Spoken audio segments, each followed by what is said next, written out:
मुझो नालो संजय थादवाणी आहे। मां समा टीवी कराची में सीनियर रिपोर्टर आहियां।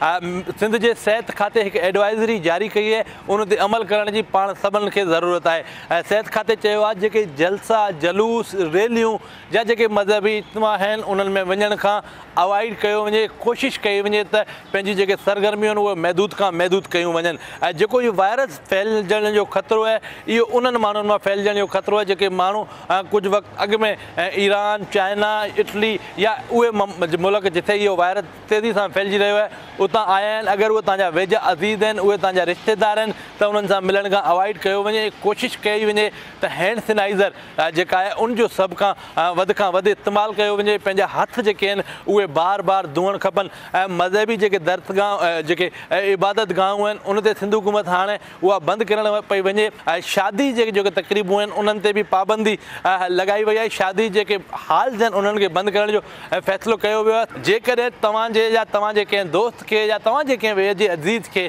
अगरि इहो वायरस जो ख़दशो आहे या उनमें इहे अलामातूं मौजूदु आहिनि ऐं नज़र अचे थो त शायदि हिन में इहो कोरोना वायरस थी सघे थो त उन माण्हू सां मिलण में एहतियात कयो वञे, उन माण्हू सां न मुलाक़ात कई वञे ऐं कोशिशि कयो त पंहिंजो पाण खे बि 14 ॾींहंनि ताईं क्वारंटाइन जेका आहे उहो कयो वञे। ऐं सिंध में अॼु ताईं जेका आहे लॻभॻि 1500 माण्हू अहिड़ा आहिनि जेके मुख़्तलिफ़ मुल्कनि खां सिंध वापसी आया आहिनि। घणी तइदाद उनमें जेका आहे उहो ईरान खां ईंदड़ ज़ाइरीन जी आहे।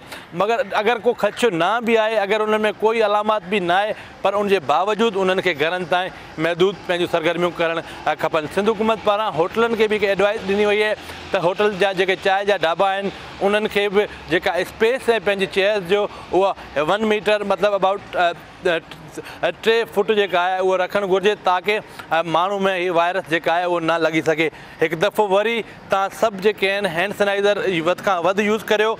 ऐं जेको पाण हथु मिलाईंदा आहियूं, जंहिं माण्हू सां मुलाक़ात करे हथु ॾींदा आहियूं, हाणे इहो रस्म अपनायो, अस्सलाम वालेकुम हीअं करे करियो त जीअं इहा वायरस जेका आहे उहो ॿिए कंहिं शख़्स में अगरि कंहिंखे आहे त उहा मुंतक़िल न थिए। जी।